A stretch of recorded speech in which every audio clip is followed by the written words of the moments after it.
송년주일입니다. 한 해 동안 정말 수고 많으셨습니다. 우리는 이 시간에 끝자락에 서게 되어질 때는 내 자신을 한번 되돌아봅니다. 내가 잘 살았을까? 내가 못 살았을까? 루게릭 병으로 죽음을 앞둔 몰이라고 하는 교수님이 계셨습니다. 하루하루의 시간이 점점점 몸이 굳어져 말을 듣지 않습니다. 죽음을 향하여 달려갑니다.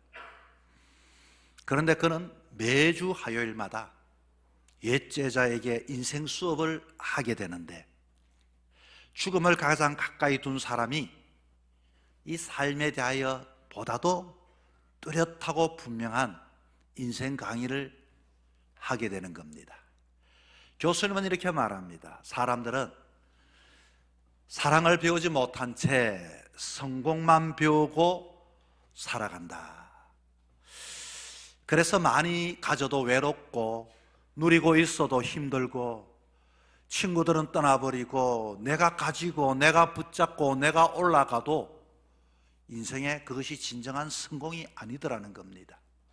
사랑하는 법, 한 해 동안 여러분 얼마나 여러분의 성공을 이루셨고, 뿐만 아니라 여러분의 인생의 삶 속에 사랑의 배움을 가져오셨습니까? 자, 오늘 본문의 이야기는 우리가 너무나도 잘 아는 사도 바울에 대한 이야기입니다. 사도 바울은 예수님을 만난 이후 꿈이 하나 생겼습니다. 내 인생 마지막 꿈, 마지막에 저 가이사 앞에 서서 내가 복음을 로마에서 한번 전해봤으면 좋겠다. 마치 이 우리와 다른 그런 꿈을 가지고 자기 인생 오직 예수밖에 없기 때문에 예수의 복음을 저 모든 세계의 중심인 로마에 가서 복음을 전하는 것이 사도 바울의 꿈이었습니다. 그런 꿈을 가지고 살아갔던 사도 바울의 삶은 그 꿈을 향하여 달려가는 것이 아니라, 오늘 본문에 봤더니 바울은 제수의 몸이 되어서 손과 발에는 착고가 채워졌고, 그리고서 자기가 원했던 선교선이 아니라 그는 노예선을 타고 그렇게 인생 항로를 지금 가고 있습니다. 우리도 마찬가지입니다. 내가 신앙을 가졌기 때문에 하나님 앞에 인생을 살다가 하나님께 묻고 싶은 것이 참 많이 있습니다. 하나님, 내가 하나님을 이렇게 믿는데 내가 원하는 이와 같은 인생의 항로가 아니라 왜 하필 나에게 이렇게 내 몸이 자유하지 못하고 착고에 채워졌고 시간에 채워졌고 물질에 채워졌고, 뿐만 아니라 원하는 그 길이 아니라 이와 같이 노예성과 같이 가고 싶은 곳이 아니라 그렇게 끌려서 가는 인생은 과연 무엇입니까? 라고 질문하고 싶을 때가 많이 있습니다. 어쩌면 오늘 할례를 우리가 지나오면서 우리들 중 처음에는 하나님 앞에 간절한 기도의 제목을 가지고 시작했을 것입니다. 하나님 아버지, 건강을 주십시오. 하나님 아버지, 신앙생활 열심히 하게 하여 주옵소서. 저도 주신 것들을 통하여 마음껏 봉사하게 해 주십시오. 그런데 돌아보면 내가 하나님 앞에 약속을 하고 하나님 앞에 소원을 하고 하나님 앞에 소원을 빌었음에도 불구하고 한 해의 내 인생의 여정 속에 남아있는 건강이나 내가 이와 같이 삶을 그렇게 살아온 것이 아니라 원하지 아니하는 그와 같은 환경과 여건 속에 있을 때 과연 믿음은 무엇인가 우리는 묻지 아니할 수밖에 없습니다. 그리고 하나님 앞에 이렇게 말하겠죠. 하나님이 원하시는 사람은 도대체 누굽니까? 하나님은 순종하는 저와 같은 이런 사람을 사용하지 않고 왜 원하는 그 길을 이와 같이 인도하지 아니하고 나로 하여금 이렇게 고난선에 아픔 속에 고통 속에 여전히 이와 같이 마지막 시간까지도 나를 끌고 가십니까? 오늘 본문은 놀랍게도 이 바울의 꿈과 어긋난 항해를 통해서 우리는 또 다른 하나님의 섭리와 하나님의 역사를 깨달으려고 합니다. 우리가 인생 항로에서 믿음의 사람들이 꼭 알아야 할 것 세 가지를 제가 여러분에게 말씀을 드리겠습니다. 인생의 항로 속에 원하지 아니하는 그와 같은 항로 속에 우리가 알아야 할 것, 첫째는 내 인생의 배에는 언제든지 하나님이 타고 계신다 하는 것을 알 수 있기를 바랍니다. 주님은 내 인생의 배에 타고 계십니다. 우리 인생은 마치 미지의 바다 위로 항해하는 배와 같은데, 때로는 바람이 잔잔하여 내가 원하는 순항에 그와 같은 항해를 할 때도 있지만, 순식간에 몰아치는 풍랑을 만날 때도 있는데, 바울이 지금 타고 있는 배의 상을 한번 보십시오. 겉으로 보기에 어떻게 이 배가 하나님이 함께 타고 있는 배라고 우리는 말할 수가 있겠습니까? 전혀 하나님의 모습은 보이지 않습니다. 그 배는 관광선도 아니고 선교선도 아니고 무역선도 아니고 그냥 제수를 실은 노예선에 어떻게 하나님이 그곳에 있느냐 하는 것입니다. 왜 내 인생이 그게 낑겨 있느냐 하는 것입니다. 이 배는 하나님과 상관없는 것 같이 보입니다. 이 배는 점점 이와 같은 상황들이 나빠지고 있습니다. 갑자기 강풍이 불어옵니다. 배는 흔들립니다. 방향을 잃어버립니다. 사람들은 모두가 살기 위하여 아우성치고 있습니다. 가진 것도 이와 같이 붙잡았던 것 다 이와 같이 바다로 던져버렸습니다. 오늘 본문에 봤더니 이렇게 말하죠. 이제는 구원에 대한 모든 소망이 끊어졌다.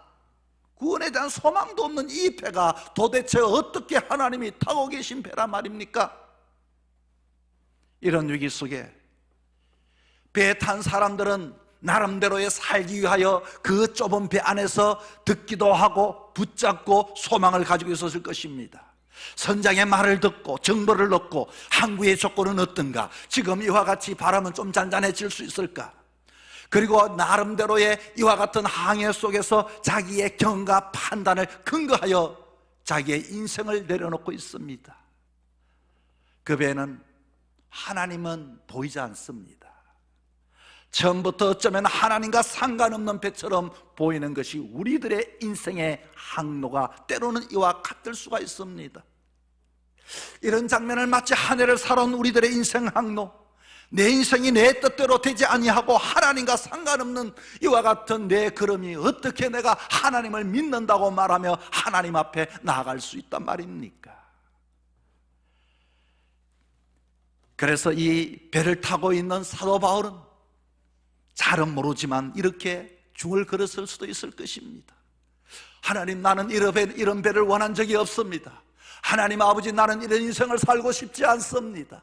하나님 아버지, 왜 이런데 내가 곤란과 어려움을 당해야 합니까? 하나님은 나와 상관이 없습니까?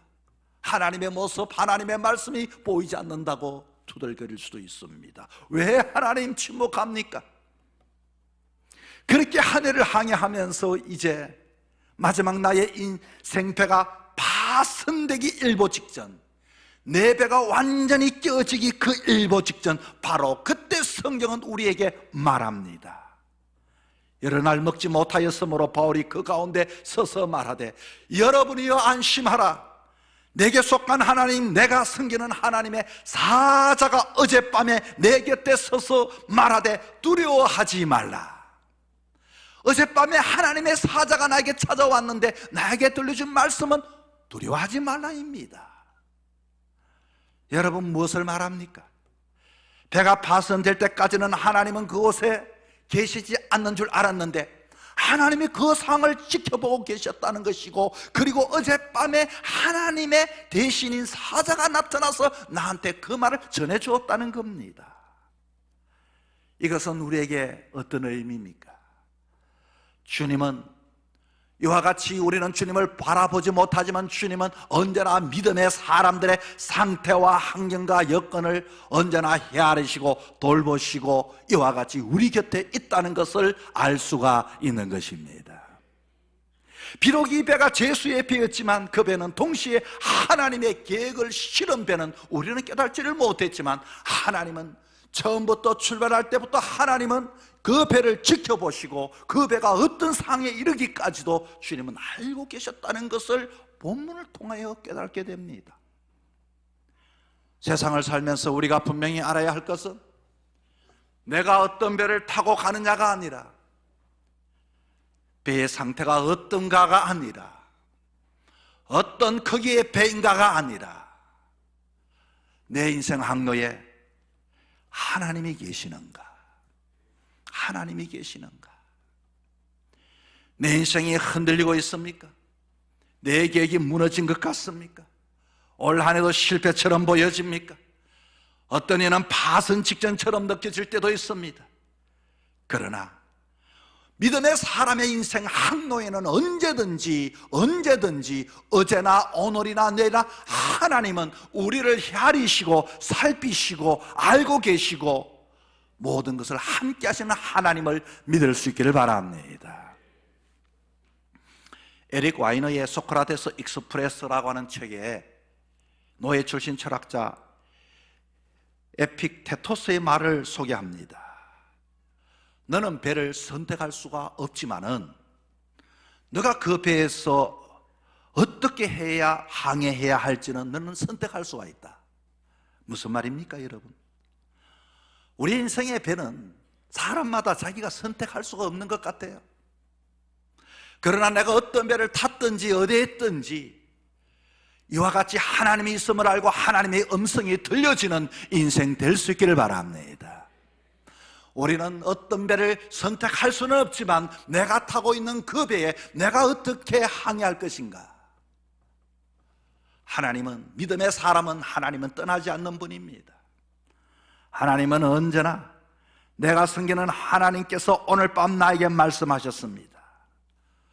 우리는 이 믿음, 이 신앙 가지고 내가 하늘 위에 있든지 바다 밑에 있든지 땅에 있든지 하나님은 내가 있는 그곳에 있다는 것을 잊어버리지 말고 여러분 하나님을 믿고 하나님을 붙잡고 하나님과 동행하는 인생 여정이 되어지기를 주의 이름으로 축복합니다. 두 번째는 내 인생의 배는 절대로 깨어지지 않습니다. 한 해 동안 인생 항로의 풍랑은 이와 같이 풍랑 없는 인생이 세상에 어디 있겠습니까?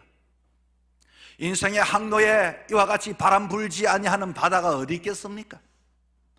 요동치지 않는 배가 없습니다. 물어보십시오. 지난 한 해 동안 어떤 이 풍랑 때문에 가장 힘들었느냐고. 모두가 자기가 당했던 그 바람 이야기를 하기 시작하면은 그것 때문에 너무 힘들었다고 이야기할 것입니다. 그러나 여러분 알아야 합니다. 사명이 있는 인생은 절대로 깨어지지 않습니다. 어느 날에 해와 별은 보이지 아니하고 모든 구원의 소망이 끊어졌을 때 성경은 소망은 없어 보였지만 하나님의 약속은 남아있음을 보입니다. 환경은 무너지고 우리의 사명은 끝난 것처럼 보이지만 그렇다면 우리는 질문하게 됩니다. 하나님, 그렇다면 왜 고난을 주셨습니까? 사명이 있는데 좀 순풍으로 인도하시지 왜 고난을 주셨습니까? 왜 굳이 이 배에 사도 바울이 타고 있는 배에 유라 굴러와 같은 무시무시한 강풍을 왜 주셨냐고 물을 수가 있습니다. 왜 흔들리는 배 위에 나를 세워두셨습니까?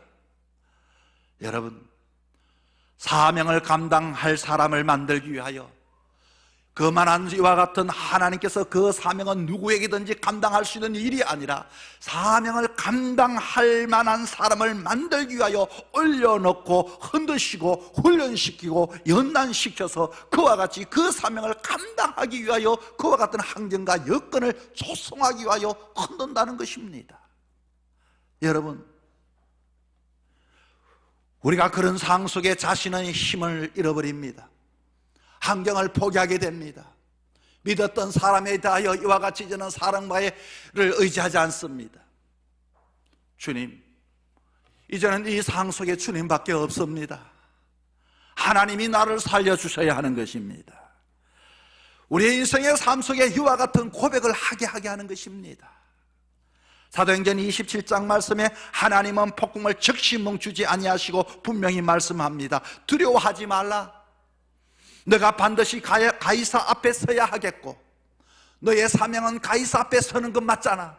너의 사명은 가이사 앞에 서야 하겠고 그리고 뒤에 하나님께서 여기 있는 모든 사람들 너에게 이와 같이 함께 하기 위하여 말을 듣게 하기 위하여 내가 풍랑을 만든다라고 하나님은 말씀해 주었던 것입니다.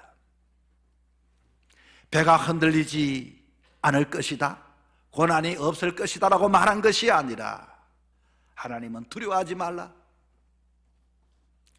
우리 포항푸른 숲교회가 지난 시간 힘든 시간을 보내면서 때로는 유라굴라와 같은 강풍을 만났습니다. 배라고 크게 건조하여 이와 같이 바다를 나갔을 때에 그 배를 동력을 달아 나가기에는 너무나도 버거웠습니다. 교회가 멋지고 배가 멋진다 한들 여러분 멋진 출항이 되지는 않습니다. 여러 가지에 묶여 있을 수밖에 없죠. 이와 같이 나중에는 난파선 같은 그런 상황과 여건 속에 있을 때 처음에는 이와 같이 그 배가 추진하기 위하여 연료를 구할 연료가 없기 때문에 물질로 인하여 이와 같이 배가 흔들렸고, 때로는 이와 같이 일할 사람이 없어서 흔들렸고, 인간이 느낄 수 있는 고통과 두려움과 걱정과 근심의 어둠 속에 때로는 코로나가 이와 같이 ሸ워젖을 찾아와서 환경이 이와 같이 우리를 세차게 몰아붙였습니다. 아니, 하나님 이렇게 멋지게 배를 건조했는데요, 하나님의 집을 짓고 내가 이와 같이 여기에 내 욕망이 있는 것도 아닌데, 그때서야 깨닫게 하셨습니다. 그렇구나. 모든 기력이 없을 때 함께 했던 사람들이 다시금 마음을 못 얻었습니다. 우리가 할 수 있는 것이 아니다. 이것을 건조한 것도 하나님께서 하셨고, 출항하게 하시는 분도 하나님이시고, 앞으로도 목적지까지 가게 하실 분도 하나님이시다. 하나님을, 그 상황 속에 하나님을 붙잡게 할 수 있는 믿음을 가지게 되었던 것입니다. 지금도 이것이 부족합니다. 이것해야 합니다. 그러지 않으면 사람은 떠납니다. 그렇지 않으면 이같이 온전하지 못합니다. 맞습니다. 하나님께서 세우셨고 하나님께서 운행하실 것입니다. 우리는 할 수가 없습니다. 하나님이 역사합니다. 하나님이 하신다, 하나님이 하셨다는 이 모습, 우리는 분명히 고백할 수 있습니다. 풍랑은 불어도, 배는 요동쳐도, 소망은 없어 보일지라도 하나님이 약속이 있고 우리에게 사명이 있다면 그 인생은 절대로 깨어지지 않는다. 사랑하는 성도 여러분, 한 해의 여정 속에 이와 같이 주변에 모든 풍랑이 여러분을 두렵게 했습니까? 이 시간 하나님의 음성을 들을 수 있기를 바랍니다. 두려워하지 말라. 하나님은 약속합니다. 나에게는 믿음이 있고 사명이 있는 인생은 하나님이 오늘도 나를 세워주셨고 오늘도 나를 통하여 역사하기를 원하는 하나님께서 그 환경과 그 여건 속에 나를 통한 것에 대하여 우리는 믿고 나아갈 뿐인 것입니다. 안심하십시오. 두려워하지 마십시오. 오늘 하나님은 너를 부수기 위함이 아니라 사명을 감당할 사람으로 세우기 위하여 내가 그렇게 흔들었단다. 보십시오. 거기에 있는 모든 사람들은 그 사건을 통하여 이제는, 처음에는 죄수인 사도 바울을 바라보지도 않았지만 그 사건을 통하여 선장의 말이 아니라 모든 사람이 사도 바울을 바라보게 했던 그 풍랑이었고 그 과정이었다고 하는 것입니다. 유라굴로 같은 인생의 폭풍을 지나 사명을 향해 끝까지 항해하는 여러분의 복된 인생이 되기를 주의 이름으로 축복합니다. 셋째는, 내 인생의 배는 목적지를 잃지 않습니다. 본문을 끝까지 읽어보면 참 인생 계획, 내 계획대로 된 것이 아무도 없습니다. 출항 시기도 틀렸고 항구 선택도 잘못되었고 바람의 방향도 예상과 달랐고, 그리고 유일하게 배 위에 내가 의지했던 그 배 위에 배도 깨어져 버리고, 그러나 성경은 우리에게 분명히 증거합니다. 가이사 앞에 서게 한다는 겁니다. 로마에 가게 한다는 겁니다. 내 생각과 내 계획과 내 방법이 틀렸다 할지라도 하나님은 분명히 이와 같이 모든 것을 협력하여 선을 이루시고 목적지 가게 하시는 것이 하나님의 역사인 것입니다. 내 계획은 무너졌습니다. 목적은, 그러나 우리는 지금은 알 수가 없습니다. 이렇게까지 어그러졌는데, 이렇게까지 모든 것들이 바닥을 쳐버렸는데 과연 목적이 이루어질까? 그러나 하나님은 정확하게 가장 좋은 방법과 시간 속에 목적을 이루시는 분이 우리 하나님입니다. 여러분, 파커 제이 파머라고 하는 사람이 숨겨진 온전함이라고 하는 책을 썼습니다. 그 책의 내용이 이렇습니다. 우리 인생의 온전함은 새로 만들어지는 것이 아니라 우리 안에 지금 숨겨져 있다. 숨겨져 있는 것을 우리는 못 본다는 겁니다. 바울은 지금 이 방법으로 목적을 이룰 수 없다고 생각했을 것입니다. 숨겨져 있으니 이것이 과연 하나님의 방법인지는 몰랐습니다. 가만히 보면 그 폭풍은 방향을 잃게 하지를 않았고 파선을 통해 바울의 존재를 드러내게 하였고 끝내 그 목적의 사명을 나중에는 감당한다는 것을 성경은 우리에게 말합니다. 바울은 정해진 항로를 주장하지 않았습니다. 배를 고집하지도 이제는 않았습니다.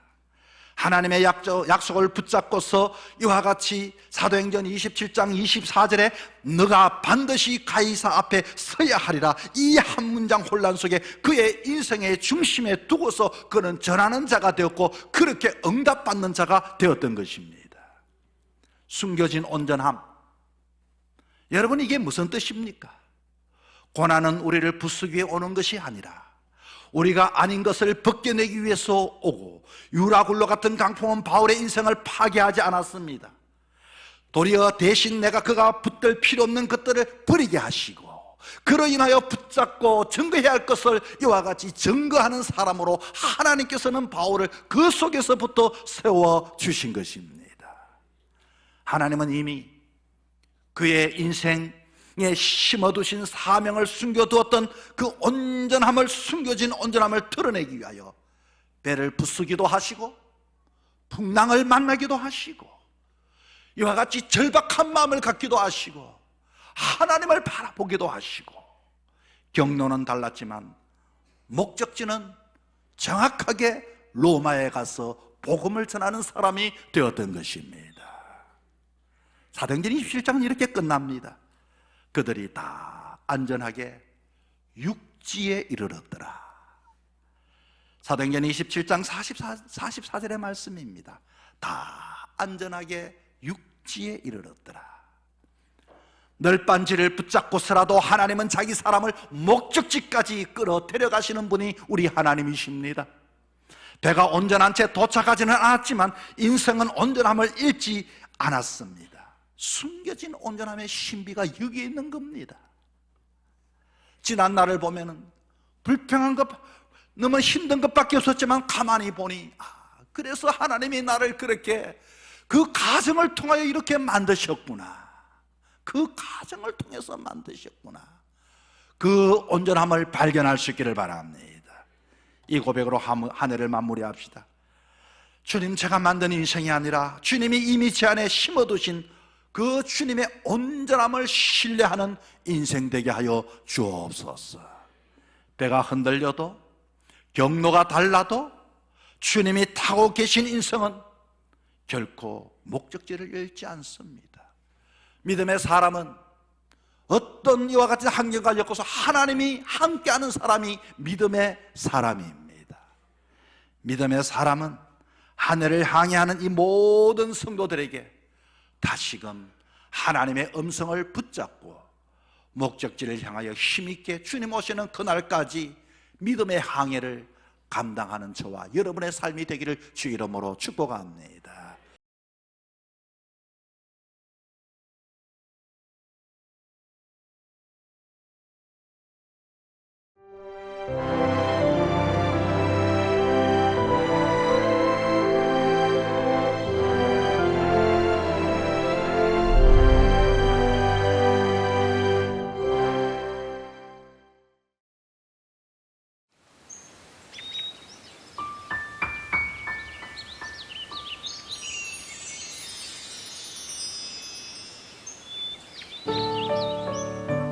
생명을 살리는 방송 CBS TV